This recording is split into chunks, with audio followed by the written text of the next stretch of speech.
Assalamualaikum warahmatullahi wabarakatuh. A'udzu billahi minasy syaithanir rajim. Bismillahirrahmanirrahim. Alhamdulillahi rabbil alamin wassalatu wassalamu ala asyrafil anbiya'i wal mursalin sayyidina Muhammadin wa ala alihi wa sahbihi ajma'in. Subhanaka la ilma lana illa ma 'allamtana innaka antal alimul hakim. Wa la hawla wa la quwwata illa billahil aliyyil azim. Rabbi shrah li sadri wa yassir li amri wahlul 'uqdatam min lisani yafqahu qawli wasaddid lisani wahdi qalbi bihaqqi nabiyyika Muhammad sallallahu alaihi wasallam. Allahumma aghnina bil ilmi wa zayyinna bil hilmi wa akrimna bit taqwa wa jammilna bil afiyah. Nawayna at-ta'alluma wat ta'lim wat tadhakkura wat tadhkir wan naf'a wal intifa' wal ifadata wal istifadah wal hath 'ala at-tamassuk bi kitabillahi wa sunnati rasulih sallallahu alaihi wasallam. والدعاء إلى الهدى والدلالة على الخير ابتغاء وجه الله مرضاته وقربه وثوابه سبحانه وتعالى آمين يا رب العالمين. Kitab Penawar Bagi Hati, muka surat 68, baris yang ketiga daripada bawah. Qala al-musannifu rahimahullahu ta'ala wa nafa'ana Allahu bi'ulumihi wa bi'ulumikum wa bi'ulumi masyayikhina fid darain amin ya rabbal alamin. Kata pengarang Asy-Syaikh Abdul Qadir bin Abdul Muttalib Al-Mandili Al-Indonesi rahimahullahu ta'ala, kerana inilah bersabda Nabi sallallahu alaihi wasallam, ana akhwafukum lillahi ta'ala. Jadi sama perbahasan berkaitan dengan kitab terakhir, sifat mahmudah yang kedua, iaitu khauf ataupun takut kepada Allah Subhanahu wa taala. Maka dia sambung dulu, kata dia, atas sikit kita ambil, dia kata, dan barang siapa sedikit pengetahuan barang siapa, niscaya sedikitlah oleh takutnya takut barang siapa. Jadi kita kata dulu, takut ini ada 3 peringkat. Pertama, takut dengan makna khauf, iaitu takut berbuat maksiat, itu khauf. Yang kedua, khasyah, takut kerana ada ilmu. Dia ada ilmu, Allah Ta'ala beri, jadi takut dengan Allah Ta'ala. Innama yakhshallahu min ibadihil ulama. Hanya sahaja orang yang takut pada Allah Ta'ala itu ialah di kalangan hamba Allah yang dipanggil ulama. Ada yang tahap yang lagi tinggi, iaitu dipanggil sebagai haibah, iaitu dia mentakut kepada Allah Subhanahu wa Ta'ala dengan semata-mata zat Allah, dengan semata-mata kewujudan Allah, kuasa Allah Subhanahu wa Ta'ala, tanpa kait dengan maksiat, tanpa kait dengan ilmu. Maka dia marilah hadis Nabi SAW yang menyokong pandangan yang mengatakan siapa-siapa yang lebih banyak pengetahuan, lebih takut dia pada Allah. Itu yang sepatutnya lah. Siapa-siapa yang sedikit pengetahuan dia, sedikitlah dia takut pada Allah, sebab kurang pengetahuan berkaitan halal haram, kurang pengetahuan berkaitan sohbata, kurang pengetahuan berkaitan benda wajib dan benda haram. Jadi menyebabkan dia tidak bertakwa kepada Allah Subhanahu wa ta'ala. Jadi dia melanggar perintah Allah Subhanahu wa ta'ala yang hukumnya haram. Dia tidak melaksanakan perkara kewajipan yang hukumnya wajib.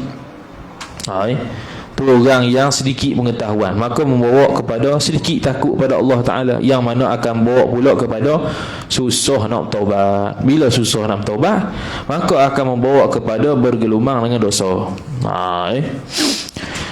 Kerana inilah bersabda Nabi sallallahu alaihi wasallam, ana akhwafukum lillahi ta'ala. Itu hadis riwayat Imam Bukhari daripada Anas, Sayyiduna Anas radhiyallahu ta'ala anhu. Arti sabda Nabi sallallahu alaihi wasallam, aku lebih takut akan Allah Ta'ala daripada kamu. Kalau dalam hadis Nabi sallallahu alaihi wasallam yang lain, dia akan tambah belakang tu, wala fakhra, dalam keadaan aku tidak bermegah, tidak bangga apa yang aku kata ni. Nabi SAW kata begini nak menunjukkan beberapa benda lah. Pertamanya tak bangga lah. Siapa nak bangga? Dia paling takut dengan Allah Ta'ala. Yang keduanya ialah ana akhwafukum, untuk menunjukkan bahawasanya Nabi SAW paling takut kerana Nabi SAW itu lebih banyak pengetahuan. Dia direct dengan Allah Ta'ala, direct dengan Malaikat Jibril alaihi salam. Maka segala pengetahuan berkaitan agama Nabi SAW lebih tahu. Maka dialah lebih takut kepada Allah nisbah kerana dia lebih banyak pengetahuan berbanding sahabat dan orang lain. Begitu juga bila Nabi SAW sebut ana akhwafukum, aku orang yang paling takut dengan Allah Ta'ala, maka itu menyebabkan para sahabat dan orang-orang yang di belakang sahabat di zaman kita sampai zaman kita menjadikan Nabi SAW sebagai pedoman hidup dalam takut pada Allah Ta'ala. Bagaimana Nabi SAW takut dengan Allah Ta'ala, bagaimana Nabi SAW menghadapi syubhat. Jenazah sampai macam mana kita menghadapi syubhat. Jadi zaman Nabi SAW, pernah Nabi SAW jumpa kurma dalam rumah dia, depan pintu lah ada kurma. Jadi Nabi SAW tak makan kurma tu, sebab biasanya kurma ni orang beri. Orang beri. Jadi sekarang ni kurma di depan pintu Nabi SAW, Nabi tak makan. Sebab apa? Sebab takut kurma tersebut ialah kurma sedekah. Nabi SAW tidak makan kurma sedekah. Nabi SAW dan ahli keluarga Nabi SAW tidak makan benda-benda yang berkaitan sedekah. Tapi kalau hadiah boleh lah. Sebab itu sahabat Nabi SAW bila dia hadiah kepada Nabi SAW, bila dia sedekah kepada Nabi SAW atas nama sedekah kurma tu satu guni contohnya, Nabi SAW tak terima. Bila tak terima, sahabat tu balik, takut-takut satu daripada kurma tu jatuh depan depan pintu Nabi SAW. Hak tu kurma tu yang jatuh, tu yang Nabi tak makan. Tapi kalau kurma tersebut kurma yang diberikan hadiah yang selain sedekah, maka Nabi akan terima. Jadi Nabi SAW tak makan sebutir kurma tu, takut itu kurma sedekah. Itu dari sudut takutnya Nabi SAW menjaga syubhat.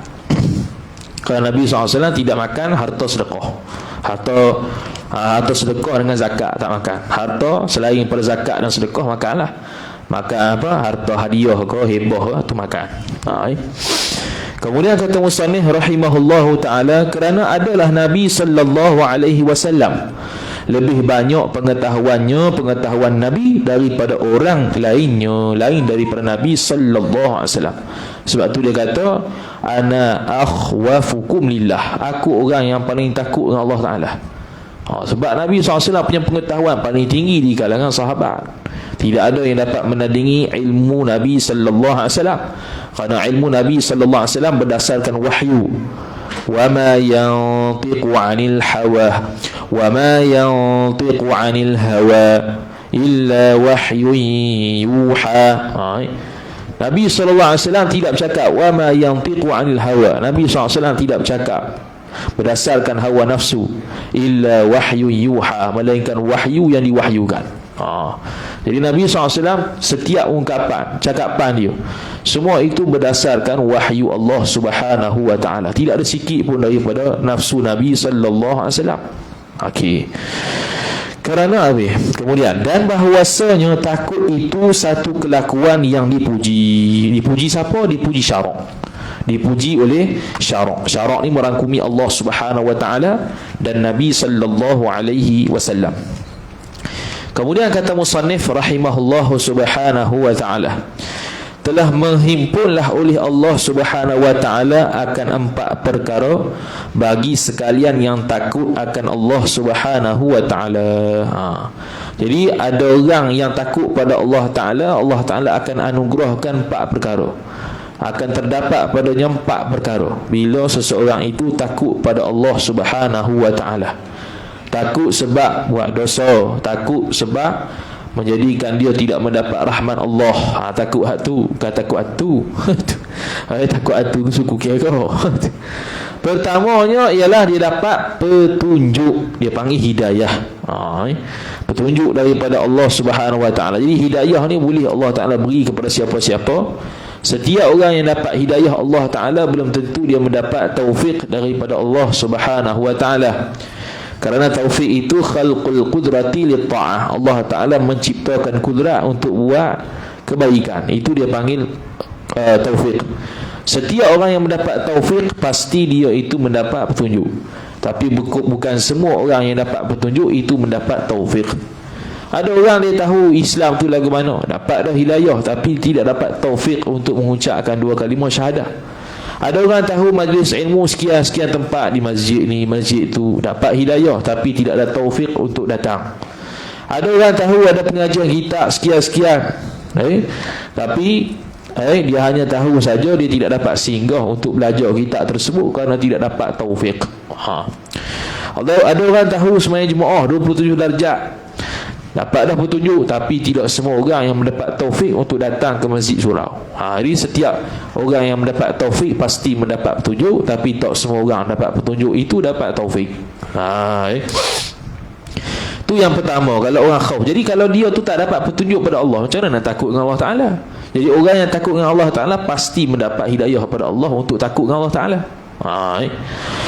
Keduanya rahmat Allah, redha Allah, kurnia Allah. Iaitu bila dia mendapat bila dia takut dengan Allah Ta'ala akan membawa kepada taubat pada Allah Ta'ala. Bila dia taubat pada Allah Ta'ala akan membawa kepada terampun dosa-dosa dia. Bila terampun dosa-dosa dia mendapat rahmat Allah Ta'ala. Selesai. Itu hasil daripada khauf, iaitu takut. Dan ketiganya pengetahuan. Jadi dalam kitab Minhajul Abidin, Imam Al-Ghazali rahimahullahu ta'ala sebut, marhalah pertama, tahap pertama untuk sampai kepada Allah Ta'ala, pertamanya ialah pengetahuan. Yang kedua barulah bertaubat. Sebab kalau orang itu tidak ada ilmu, dia tak tahu nak bertaubat lagu mana. Jadi orang yang takut dengan Allah Ta'ala pasti dia tahu benda tu salah, sebab dia ada pengetahuan. Lepas tu dia timbul rasa takut pada Allah Ta'ala, yang akan menyebabkan timbul rasa nak taubat dengan Allah Subhanahu Wa Ta'ala. Jadi marhalah pertama kata Imam Al-Ghazali untuk sampai pada Tuhan ialah ilmu. Kalau seseorang tu tidak ada ilmu, confirm dia tidak boleh taubat, ataupun taubat yang tu silap, ataupun taubat yang tu sia-sia, ataupun taubat yang tu tak jadi. Sebab dia tak reti taubat lagu mana, dia tidak ada ilmu. Jadi orang yang puasa batal, orang yang tidak berpuasa, maka taubat dia adalah qada puasa, bukannya istighfar, astagfirullah sampai kiamat, astagfirullah, tak qada, tak boleh. Orang yang tidak semayang, dia tidak qada, 20 tahun tak semayang, dia hanya astagfirullah sampai mati, tak boleh apa. Ada orang yang dia mampu bayar zakat tapi dia tak bayar zakat, sengaja tak bayar zakat.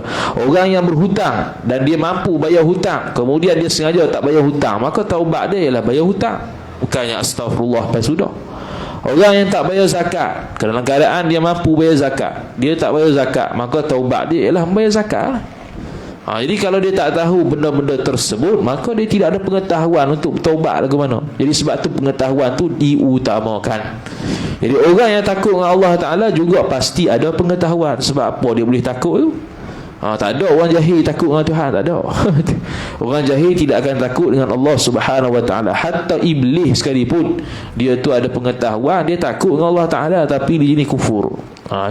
Dia kufur dengan Allah Subhanahu Wa Ta'ala. Dia tahu Allah Ta'ala tu Tuhan dia, dan dia tahu dia bakal disiksa selama-lamanya ke dalam neraka Allah, tapi tetap dia sanggup kufur. Dia ada pengetahuan tu, tapi pengetahuan tu sia-sia kepada iblis. Keempatnya, redha daripada seorang tu oleh Allah Subhanahu Wa Ta'ala. Dia mendapat redha Allah Subhanahu Wa Ta'ala. Orang yang takut dengan Allah Ta'ala ni akan mendapat redha Allah Subhanahu Wa Ta'ala. Bila dapat redha Allah Subhanahu Wa Ta'ala, automatiklah dapat rahmat Allah Ta'ala, rezeki diperluahkan, umur dia akan diberkati dan sebagainya. Kerana firman Allah Subhanahu Wa Ta'ala ni surah Al-A'raf ayat yang ke-153, hudan wa rahmatan lilladzina hum li rabbihim yarhabun. Artinya petunjuk dan rahmatlah bagi sekalian mereka yang takut akan Tuhan mereka itu. Jelaslah ayat ni. Petunjuk dapat, rahmat dapat kepada orang yang takut dengan Tuhan. Takutlah ke mana? Tidak buat maksiat, taat pada Allah Ta'ala. Jadi nak pergi sampai tahap tu kena belajar lah, mana hak wajib, mana hak haram, mana yang sah, mana yang batal, supaya tak termasuk di kalangan orang yang mengerjakan ibadat dalam keadaan tidak sah, ataupun mengerjakan sesuatu kita enggak halal, rupanya haram. Ini kena belajar sikit. Tu Dan firman Allah Ta'ala surah Fatir ayat yang ke-28, innama yakhshallahu min ibadihil ulama. Innama yakhshallaha min ibadihil ulama. Jangan tukar baris tukar baris ayat lain dah. Innama yakhshallahu min ibadihil ulama, hanya sahaja takut akan Allah daripada hamba-hambanya oleh ulama. Ulama yang takut, bukan Allah takut ulama. Kalau kita baca innama yakhshallahu min ibadihil ulama, mana Allah yang takut dengan ulama, bukan ulama takut dengan Allah. Pelik tu. Ubah makna terus, hukum dia haram. Kalau sengaja dan tahu makna, dia buat juga gitu, kafir. Kerana mengubahkan firman Allah Subhanahu Wa Ta'ala yang boleh mengubah makna yang telah terdahulu. Dulu dah sebut dah, saya tak terjemah dah lah. Dan firman Allah Subhanahu Wa Ta'ala, radhiyallahu anhum wa radu anhu dzalika liman khashiya rabbah. Surah Al-Bayyinah ayat yang ke-8. Telah redalah oleh Allah Ta'ala daripada mereka itu manusia, dan redalah mereka itu manusia daripadanya, daripada Allah. Ni biasa sahabat lah. Sahabat, orang-orang soleh, orang yang taat pada Allah Ta'ala. Sebab tu sahabat kita sebut at-taraddi belakang tu, radhiyallahu an. Ini radhiyallahu anhu wa radu an. Mereka meridai Allah Ta'ala dan Allah Ta'ala meridai mereka. Radhiyallahu anhum, Allah Ta'ala meridai mereka, wa radu anhu, dan mereka meridai Allah Ta'ala. Dan ketahuilah oleh yang demikian itu bagi mereka yang takut akan Tuhannya, Tuhan Allah. Ini ayat dan dalil kata redha tu bagi orang yang takut Allah Ta'ala. Dapat redha Allah Ta'ala kepada orang yang takut dengan Allah Subhanahu Wa Ta'ala, mentaati segala perintah Allah, meninggalkan segala yang dilarang. Tu disebut juga sebagai taqwa. Orang yang takwa. Ittaqullaha mastata'tum. Takwalah kamu kepada Allah kadar kemampuan kamu.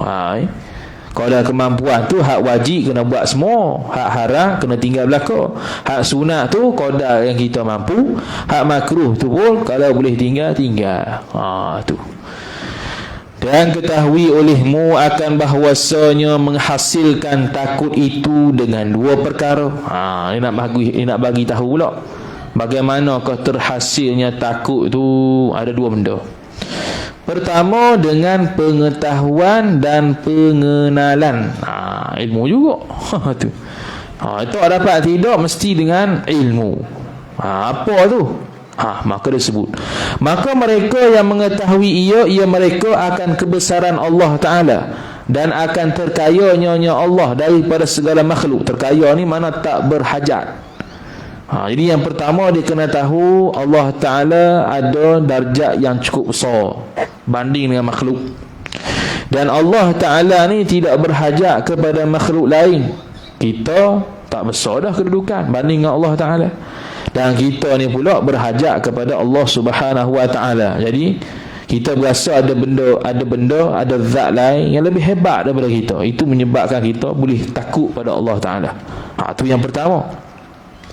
Dan akan bahawasanya menjadikan ia Allah akan syurga dan api neraka. Yang kedua kena tahu kata Allah Ta'ala cipta syurga neraka, yang mana mesti ada penghuni dia.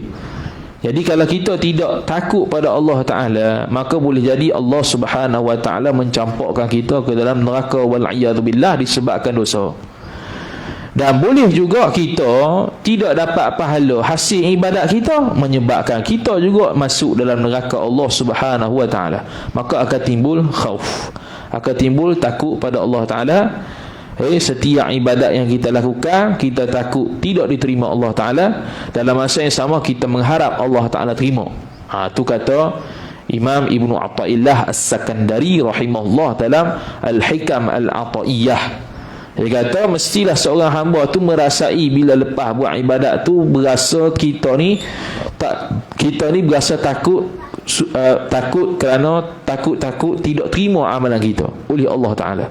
Dalam masa yang sama kita mesti berharap kata Allah Ta'ala terima ibadat kita. Balance 50-50. Taklah terlalu takut sangat, taklah terlalu suka sangat. Bukannya ni confirm terima ni, jangan gitu. Confirm terima. Ataupun takut lajak sehingga kan dia berasa ibadat dia tak terima langsung sehingga melahirkan putus asa. Itu pun tak boleh juga. Wala tayasu min rahmatillah. Jangan kamu berputus asa daripada rahmat Tuhan. Jadi ketika kita ibadat, Imam Ibnu Athaillah As-Sakandari rahimahullah sebut dalam kitab Al-Hikamul Athaiyah, supaya kita ni beribadat dalam keadaan kita ada rasa takut satu pihak, ada rasa mengharap satu pihak yang lain. Mengharap Allah Ta'ala terima ibadat kita, dalam masa yang sama takut kata amalan yang kita buat itu tidak diterima Allah Subhanahu wa Ta'ala. Barulah kita tidak berasa tinggi diri sebab kita rasa confirm dah terima, ataupun kita rasa putus asa dengan sebab dosa yang kita ada ni menyebabkan Allah tak terima langsung amalan kita. Jadi ada balance 50-50. Dan akan penduduk bagi kedua syurga neraka. Kita kena tahu pula bahawasanya bila Allah Ta'ala cipta syurga neraka pasti ada penduduknya. Jadi syurga neraka menurut Ahlus Sunnah wal Jamaah sekarang sudah ada. Allah Ta'ala sudah cipta. Dan syurga dan neraka menurut akidah Ahlus Sunnah wal Jamaah ialah dia kekal selama-lamanya hatta sehingga kiamat sekalipun dia tak hancur. Tu antara makhluk Allah Subhanahu wa Ta'ala yang tidak hancur, iaitu syurga dan neraka. Tapi kalau Mu'tazilah, buat sesat Mu'tazilah, dia kata syurga dan neraka ni ada, cuma sekarang tak ada lagi. Sekarang ni tak ada lagi. Sebab kalau ada sekarang, tak ada penghuni lagi. Sia-sialah apa yang Allah buat. Ikut situ dia.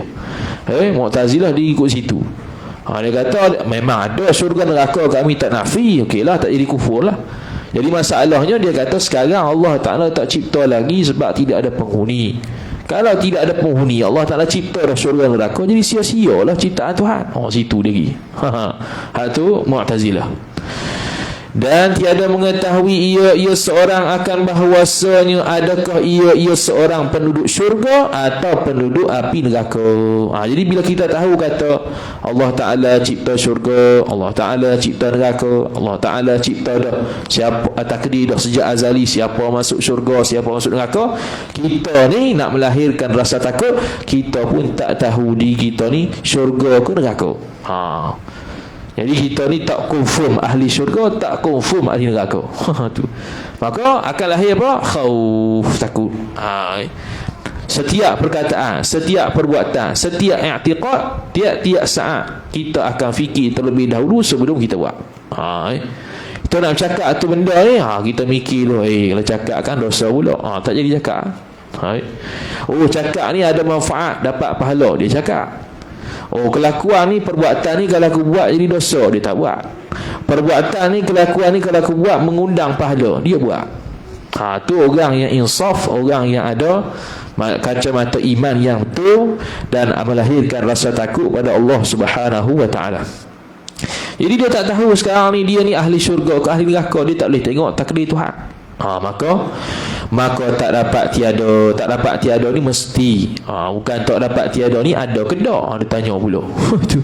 Maka tak dapat tiada dah ada ke tak? Lebih begitu habis cerita. Tak dapat tiada yang ni mesti daripada takut ia seorang akan Allah Subhanahu wa Ta'ala. Jadi hasil daripada dia tahu kata Allah Ta'ala itu ada mencipta syurga, mencipta neraka. Allah Ta'ala itu terkaya, tak berhajat kepada benda lain. Allah Ta'ala itu maha besar dari sudut darjat dan kedudukan. Maka dia akan melahirkan rasa takut pada Allah Ta'ala melalui pengetahuan. Itu yang pertama. Dan yang kedua, dengan memandang kepada sekalian mereka yang takut, yakni yang takut kepada Allah Subhanahu wa taala. Siapa dia? Wali-wali Allah taala, para ulama, para orang soleh. Bila kita tengok muka dia, kita teringat selalu pada Allah taala. Itu orang yang baik. Kita pandang dia kau jahat kita, tak boleh. Kita pandang dia kau nak buat maksiat, tu kena tinggal. Kita pandang dia, kau teringat dengan ilmu kita hak kurang, kau teringat dengan akhirat, kau teringat dengan Allah Ta'ala, kau teringat nak semayang banyak, tu kawan dengan dia. Akan mengalihkan rasa takut juga, jangkit ke kita. Kerana dia pakai dia pakai pakaian yang wangi ataupun wangi-wangian, akan jangkit juga wangian tu ke kita. Kalau dia duduk sebelah orang busuk tu pun jangkit kita juga. Dan menilik akan kelakuan mereka itu yang takut pada Allah Ta'ala, ahwal mereka, perbuatan mereka sehari-hari, mereka buat apa. Lepas tu timbullah kaedah hasanatul abrar sayyiatul muqarrabin. Orang baik buat baik, itu menjadikan orang yang dekat dengan Allah Ta'ala itu berasa hak tu paling teruk. Orang baik dah buat baik dah, tapi di sisi orang yang muqarrabin, orang yang dekat dengan Allah Ta'ala, dia berasa tu paling teruk.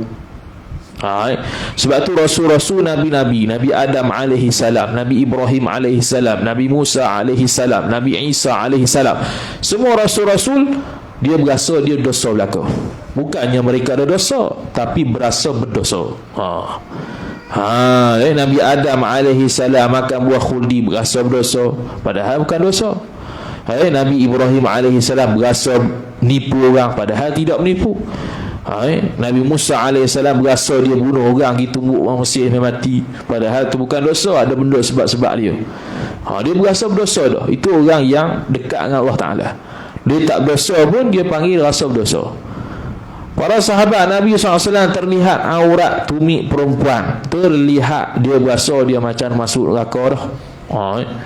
Sahabat Nabi SAW Sayyidina Abdul Rahman bin Auf radhiyallahu ta'ala anhu tertinggal takbiratul ihram bersama tu imam. Dia sedekah semua dagangan dia yang sampai pada pagi tadi, sebab nak dapat pahala yang sama macam takbiratul ihram bersama tu imam tu pun tak dapat juga. Dia berasa terlepas satu benda.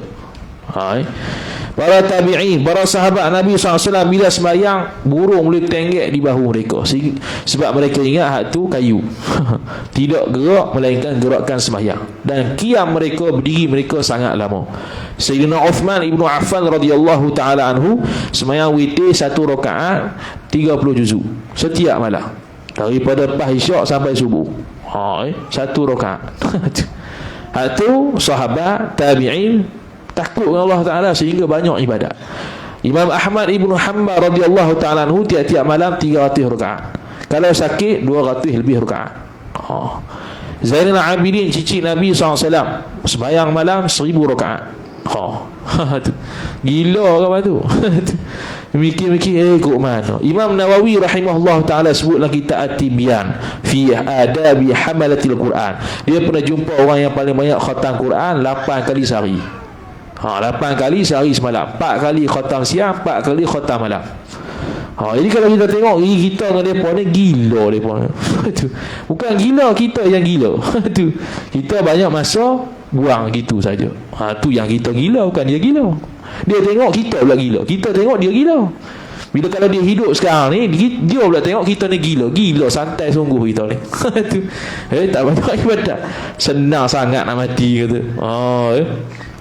Jadi kita kena dengar cerita-cerita orang soleh, cerita-cerita sahabat. Ada terjemahan banyak dah berkaitan dengan cerita-cerita sahabat-sahabat Nabi SAW, para ulama soleh. Jadi kita pun akan rasa timbul takut dengan Allah Ta'ala macam mereka.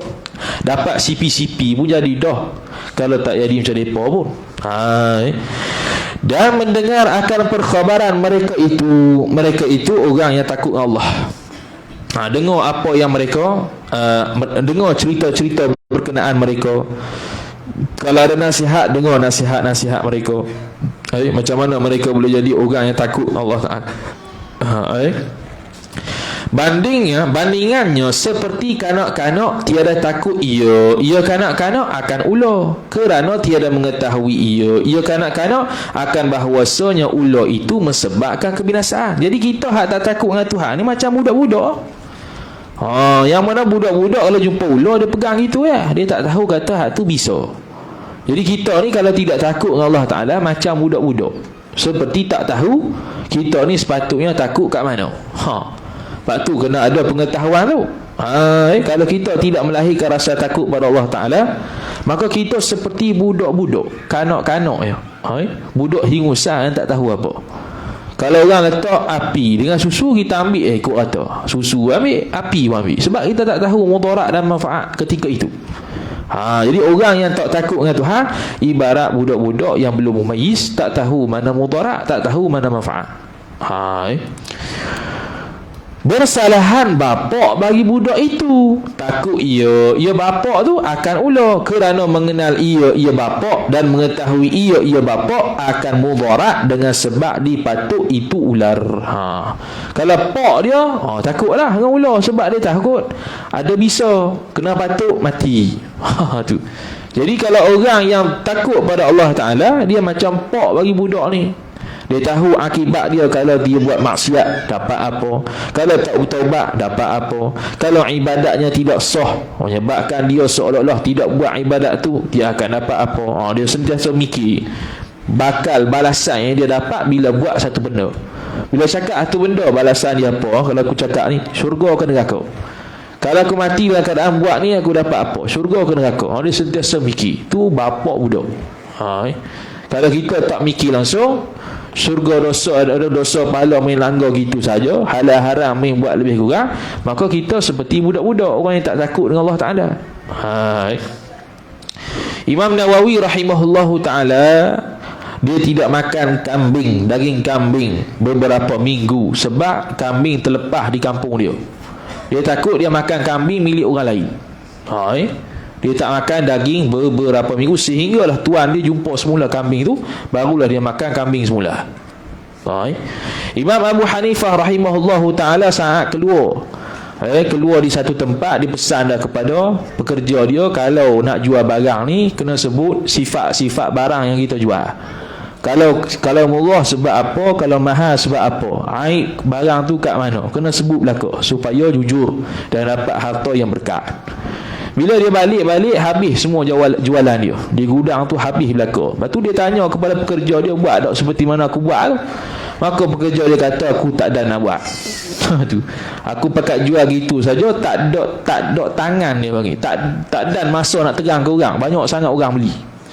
Maka Imam Abu Hanifah rahimahullahu ta'ala sedekah semua harta ketika itu, ambil modal. Sebab takut syubhat harta dia tu, sebab jual benda yang orang tu tak tahu sifat dia lagu mana. Tu orang-orang, cerita orang-orang yang takut dengan Allah Ta'ala, sehingga kan perbuatan seharian dia sangat terjaga.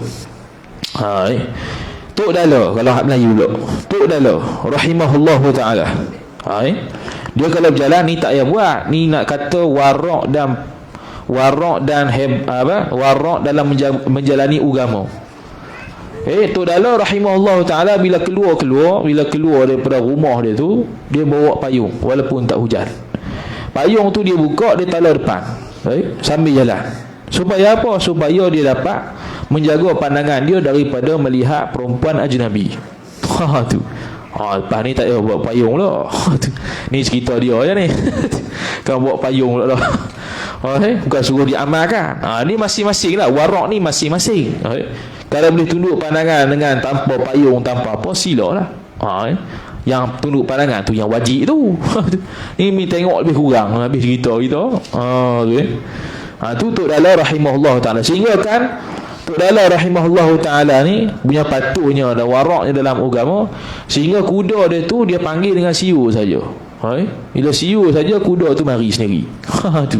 Dia naik kuda, dia tak naik kereta, tak naik motor, naik kuda. Dia naik kuda jalan kampung.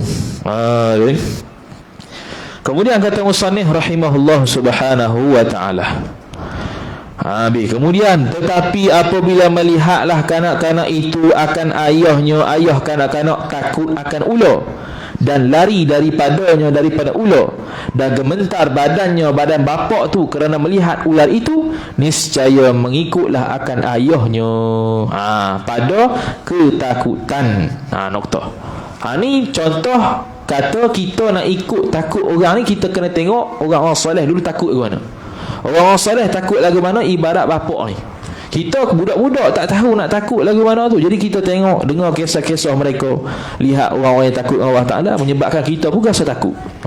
Kita pun timbul rasa takut. Kita ni ibarat budak-budak, hak mereka tu ibarat bapak. Kita ikut bapak. Kita hak tak reti nak takut dengan Tuhan ni, kita ikut bagaimana mereka yang takut dengan Allah Ta'ala. Maka kita pun akan berasa takut dengan Allah Ta'ala. Kalau tak dapat banyak sebanyak dia pun, sikit pun jadilah. Kemudian dia kata, dan merasa ia budak-budak tu, di dalam hatinya, hati budak tu akan takut ular tadi. Sekalipun tiada ada ia budak tu mengetahui akan sifat ular, walaupun dia tak tahu sifat ular ni membinasakan, sifat ular ni akan membunuh, dia tak tahu. Tapi disebabkan dia tengok pak dia takut, dia pun takut sekali. Dia tak tahu pun sifat ular lagu mana, bukan pergi mengaji kita ular tu lagu mana, dia tak tahu. Tapi tengok reaksi pak dia tu yang sentiasa berdamping dengan dia, tengok kok mana pak aku takut besar lagu ni. Aku kecil kau lah takut lah. Takut saja. Takut semata-mata kerana tengok pak dia. Kita pun takut semata-mata kerana melihat cerita-cerita orang dulu takut dengan Allah lagu mana. Kita pun takut sekali. Bagaimana sahabat Nabi sallallahu alaihi wasallam takut dengan Allah Taala, bagaimana Nabi sallallahu alaihi wasallam takut dengan Allah Taala. Nabi sallallahu alaihi wasallam berqiyamul lail tiap-tiap malam sehingga lebam lutut Nabi sallallahu alaihi wasallam. Maka Sayyidatina Aisyah radhiyallahu taala anha tanya, kenapa mu buat teruk lagu ni, ibadat sampai lebam habis lutut ni? Maka Nabi sallallahu alaihi wasallam kata, aku hanya nak jadi hamba Allah Taala yang bersyukur. Abdan syakura, hamba Allah Ta'ala yang banyak bersyukur. Tu saja. Memang aku Nabi dah, ni sebuah doa aku dapat dah, aku boleh makbul doa aku, ibadat diterima Allah Ta'ala dah, bahkan digandakan, bahkan masuk syurga dengan rahmat Allah Ta'ala dah, confirm masuk syurga. Tapi tetap ibadat banyak sehingga lebam dia punya lutut dan sebagainya, tumit dan sebagainya. Sebab apa? Sebab Nabi SAW nak menjadi hamba Allah yang bersyukur.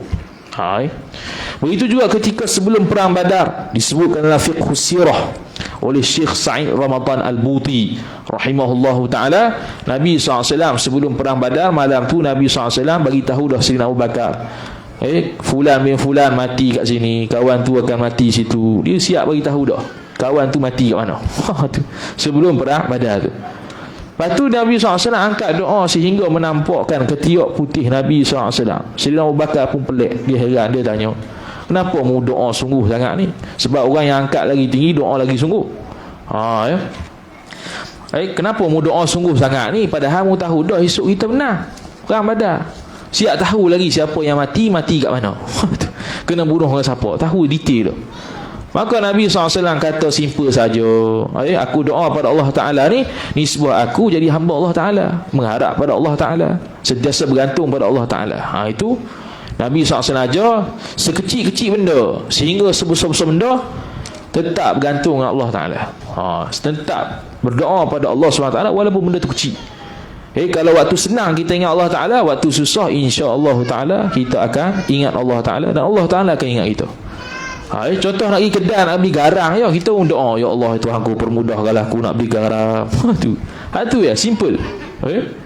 Setiap benda yang kita nak buat, kita doa. Setiap benda yang kita nak buat, kita doa. Walaupun benda tu simple, benda tu sangat ringkas, benda tu mudah ya. Tapi kita berlaku sebagai hamba Allah Ta'ala, sentiasa bergantung pada Allah Ta'ala daripada sekecil-kecil benda sehingga sebesar-besar benda. InsyaAllah Ta'ala dapat pertolongan Allah Ta'ala ketika susah. Dan ketahui olehmu bahwasanya takut itu seperti cemeti yang menghalau ia cemeti itu akan hamba kepada tuah akhirat. Cemeti itu tempat buku asal dia. Kalau kat neraka tu cemeti neraka lah, yang rotan tu, rotan macam bertali sikit tu, tu cemeti lah. Kalau kena tu sakit lah. Cemeti, malaikat pun ada cemeti, dia akan tunggu di sirat untuk dia jolok orang jatuh neraka. Tu malaikat yang kerja kat sirat. Kita jalan di sirat sampai nak sampai ke syurga tu, bawah tu neraka jahanam, maka malaikat akan jolok dengan cemeti dia tu, bagi siapa yang dikehendaki Allah Ta'ala jatuh neraka, dia akan jatuh neraka. Dijolok oleh malaikat, jatuh neraka, habis selesai. Tu cemeti malaikat di sirat. Hak ni cemeti ni pula dia kata, ketahui olehmu bahawasanya takut itu seperti cemeti. Takut tu seperti cemeti, alat pukul tu yang menghalau ia cemeti itu akan hamba kepada tuah akhirat, kebaikan akhirat. Jadi takut pada Allah Ta'ala akan membawa kepada kebaikan akhirat. Seperti mana cemeti, takut tu seperti cemeti. Sebab cemeti itu benda yang panggil apa, kalau ikut asal benda yang menyakitkan, benda yang takutlah.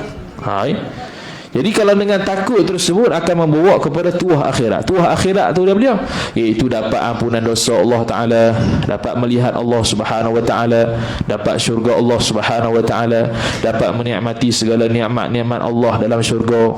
Tu tuah akhirat. Tetapi tiada siogia bahawa berlebih-lebihan ia seorang hingga membawa kepada putus asa daripada rahmat Allah Ta'ala. Janganlah dia tu berlebih-lebihan sangat takut sehingga dia berasa semua tak sah berlaku mayang, semua berasa tak diterima Allah Ta'ala berlaku ibadat dia. Itu menyebabkan dia putus asa pula. Itu tak bolehlah, dicela oleh Allah Ta'ala. Wala tayasu min rahmatillah, jangan kamu berputus asa daripada rahmat Allah. Putus asa daripada rahmat Allah hukumnya haram. Tidak takut dengan Allah Ta'ala pula haram. Jadi takut itu sederhana. Tu yang kita sebut tadi. Imam Ibnu Athaillah As-Sakandari rahimahullah ta'ala sebut, kalau kita buat satu ibadat, separuhnya berasa tak terima, takut tak terima Allah Ta'ala amalan tersebut, dan separuhnya lagi kita mengharapkan amalan tersebut diterima oleh Allah Subhanahu Wa Ta'ala. Kemudian dia kata dengan harap, kerana yang demikian itu dicela. Wallahu ta'ala a'lam. A'udzu billahi minasyaitonir rajim. Bismillahirrahmanirrahim. Alhamdulillahi rabbil alamin, wassalatu wassalamu ala asyrafil anbiya'i wal mursalin sayyidina Muhammadin wa ala alihi wa sahbihi ajma'in.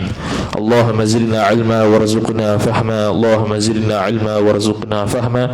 Allahumma zidna ilma warzuqna fahma. Wa sallallahu ala sayyidina Muhammad wa ala alihi wa sahbihi wa baraka wa sallam. Walhamdulillahi rabbil alamin. Wassalamu alaikum warahmatullahi wabarakatuh.